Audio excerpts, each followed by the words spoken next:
Hello అందరికీ drum సీడర్తో వేసిన వరికి ఈరోజు పురుగు మందు కొడుతున్నాం. మందు కొట్టే ముందు కొబ్బరి నూనె రాసుకుంటే మొహం చేతులు నొప్పి వేయకుండా ఉంటుంది.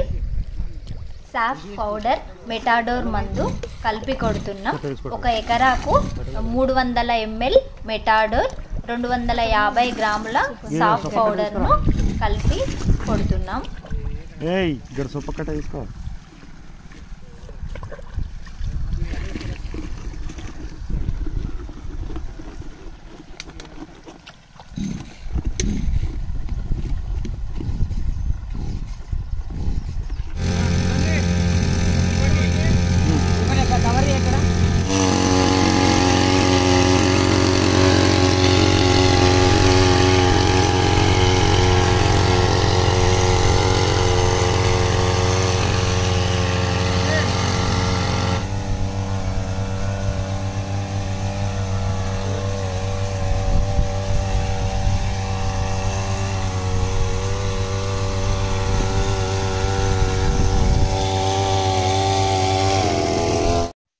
ఇలాంటి మరిన్ని వీడియోల కోసం మా ఛానల్ని సబ్స్క్రైబ్ చేయండి.